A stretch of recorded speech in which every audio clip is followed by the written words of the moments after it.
नमस्कार दोस्तों, स्वागत है आप सभी लोगों का स्टडी ग्लोब्स पर। दोस्तों आज हम लोग बात करने वाले हैं कि डोनाल्ड ट्रंप की जीत के बाद में जो यूएसए और इजराइल के बीच में रिलेशंस हैं वो आखिरकार किस तरफ मुड़ सकते हैं, आखिरकार उनका अगला मूव क्या हो सकता है। क्या इजराइल और हमास के बीच में अभी जो वॉर की कंडीशंस चल रही हैं या तो वो रुक जाएंगी या फिर उनके अंदर एक बहुत बड़ा बदलाव हम लोग को देखने को मिलेगा।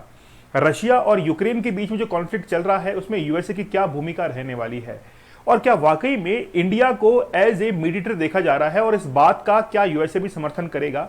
इन तमाम बातों के बारे में आज हम लोग चर्चा करने वाले हैं, क्योंकि डोनाल्ड ट्रंप एक ऐसे राष्ट्रपति बने हैं अमेरिकन इतिहास के अंदर जो कि 131 साल बाद में 131 ईयर्स के बाद में एक ऐसे राष्ट्रपति हैं जो कि हारने के बाद वापस से व्हाइट हाउस के अंदर पहुंचे हैं। इससे पहले 1888 के अंदर एक व्यक्ति थे, अमेरिका के राष्ट्रपति थे क्विनलैंड, उन्होंने इलेक्शंस को हार गए थे वो, और उसके बाद में 1892 के अंदर वापस से इलेक्शन लड़कर वो व्हाइट हाउस के अंदर पहुंचे थे। तो अमेरिकन इतिहास के अंदर 131 साल के बाद में अब ऐसा हुआ है कि एक हारा हुआ राष्ट्रपति वापस से राष्ट्रपति का पद जो है वो सुशोभित कर रहा है। जैसे हम लोग बराक ओबामा की बात करें, उन्होंने लगातार 2 टर्म के लिए राष्ट्रपति का पद जो है वो निभाया था, और अमेरिका के अंदर होता भी ऐसे ही है कि लगातार कोई भी व्यक्ति 2 बार ही जो है वो टेन्योर को कंप्लीट कर सकता है। लेकिन खैर हम लोग बात करेंगे कि आज इजराइल और यूएसए के बीच में कैसे रिश्ते आगे बन सकते हैं। लेकिन एक बात यहां पर थोड़ा सा कॉन्फ्लिक्ट करती है कि जिस समय डोनाल्ड ट्रंप जीत रहे थे लगभग 5 नवंबर को, उस समय ही बेंजामिन नेतन्याहू ने अपने डिफेंस मिनिस्टर को वहां से रिमूव कर दिया और जो पहले फॉरेन मिनिस्टर थे उनको डिफेंस मिनिस्टर बना दिया। इसके अंदर इजराइल की बहुत बड़ी चाल थी, क्योंकि इजराइल ये चाहता था कि अब जो डिफेंस मिनिस्टर है उनका अब दूसरी तरीके से यूज किया जाएगा। तो हम लोग बात करने वाले हैं बड़ी विस्तार से कि आखिरकार ईरान के साथ में अब कैसे संबंध रहने वाले हैं। तो आप लोग यहां पर देख सकते हैं, what does Trump win means for the Israel Hamas conflict. चलिए बात करेंगे विस्तार से, लेकिन उससे पहले आप लोग हमारे 100 डेज के चैलेंज के साथ में जरूर जुड़िए। आप जिंदगी के अंदर सक्सेस को हासिल करना चाहते हैं, लेकिन सक्सेस को हासिल करने के लिए आपके दिमाग में इनोवेटिव आइडियाज होने चाहिए।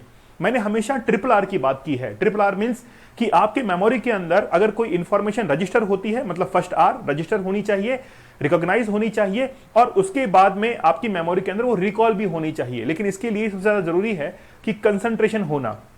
जब तक आपका कंसंट्रेशन नहीं होगा तब तक आपकी मेमोरी के अंदर कोई भी इंफॉर्मेशन रजिस्टर नहीं हो पाएगी, और रजिस्टर नहीं हो पाएगी तो रिकॉल नहीं हो पाएगा। इसीलिए जिस पोर्नोग्राफी ने आपके सबकॉन्शियस माइंड को डिस्टर्ब किया है, मैं ये चाहता हूं कि आपका सबकॉन्शियस माइंड वापस से रिप्रोग्राम किया जाए और आप अब एक सक्सेस तक पहुंचे। इसीलिए लाइफ चेंजिंग कोर्स के तहत हमने 100 डेज का हार्ड चैलेंज लॉन्च किया था, ताकि आप लोग पोर्नोग्राफी के एडिक्शन से बाहर निकले।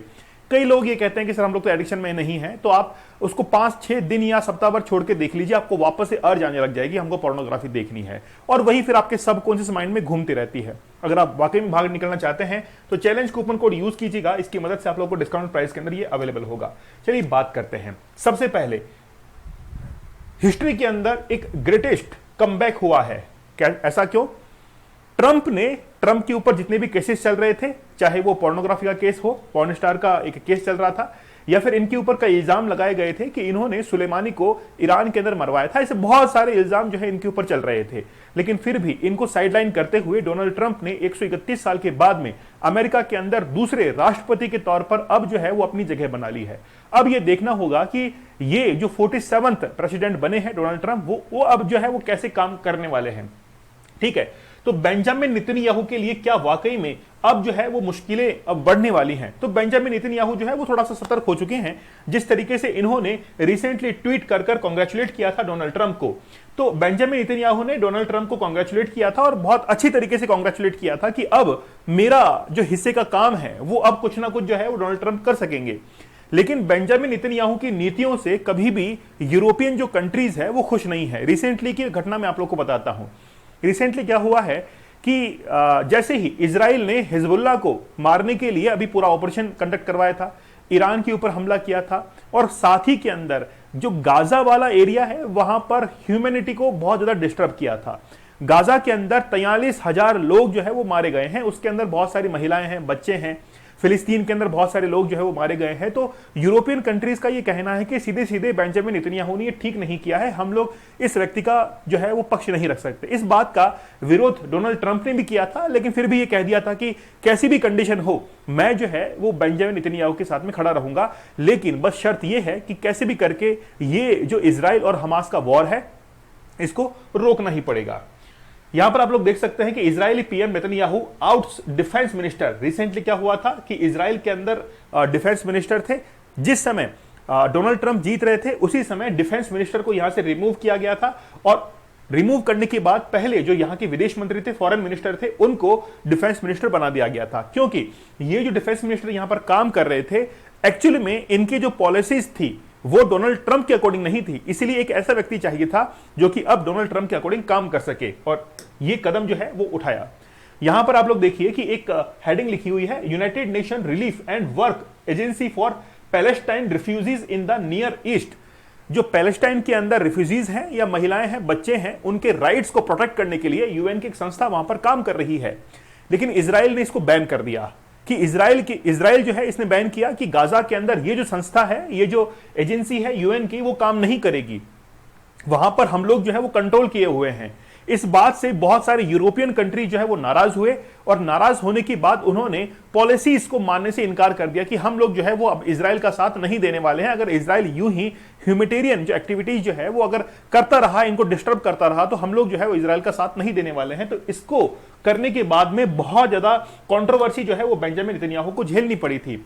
अगर हम लोग डोनाल्ड ट्रंप के फर्स्ट टर्म की पॉलिसीज की बात करें जो कि इजराइल के लिए थी, तो सबसे ज्यादा कॉन्फ्लिक्ट जो आया था, Trump took several controversial policies steps in support of Israel. Israel के लिए बहुत सारे कदम जो है वो फर्स्ट टर्म के अंदर 2017 के अंदर डोनाल्ड ट्रंप ने उठाए थे, जिसका विरोध का सामना भी उनको करना पड़ा था। जैसे 2017 के अंदर ही recognized Jerusalem as the Israel capital, Israel की कैपिटल के तौर पर जेरूसलम को जो है रिकॉग्नाइज किया था, और इसका विरोध जो है डोनाल्ड ट्रंप को झेलना भी पड़ा था।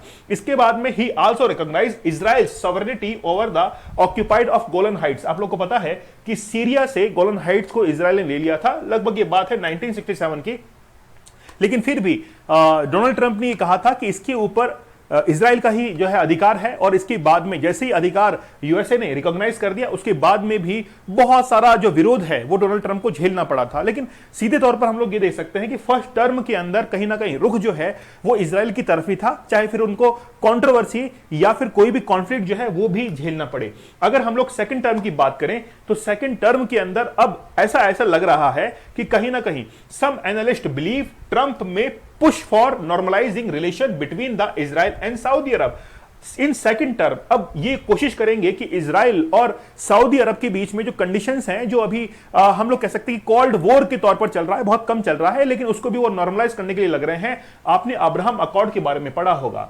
अब्राहम अकॉर्ड को डोनाल्ड ट्रंप ने सपोर्ट किया था, और इसके अंदर यह था कि इजराइल और अब अरब जो कंट्रीज हैं वो दोनों मिलजुल कर साथ रहेंगी एक दूसरे में, मतलब बेसिकली जो पैलेस्टाइन वाला एरिया है उसको वो कॉमन एरिया मानेंगे, और अरब और इजराइल जो है वो आपस में कॉन्फ्लिक्ट नहीं करेंगे। अब्राहम अकॉर्ड को भी डोनाल्ड ट्रंप ने कई बार जो है वो अप्रूव दी है, और सेकंड टर्म के अंदर भी वो अप्रूव देने वाले हैं।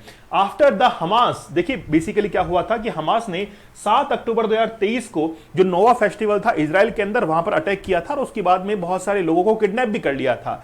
लेकिन बेंजामिन नेतन्याहू ने एक छोटी सी गलती ये की थी कि बहुत सारे लोग जो बंदी बनाए गए थे उनको छुड़वाने के अंदर बहुत ज्यादा समय जो है वो लगा दिया था, क्योंकि इजराइल ने कहा था कि हम लोग छुड़वाएंगे, ये हमारा इंटरनल मैटर है, लेकिन साथ में ही हमास के जो लीडर हैं उनको भी हम लोग छोड़ने वाले नहीं हैं।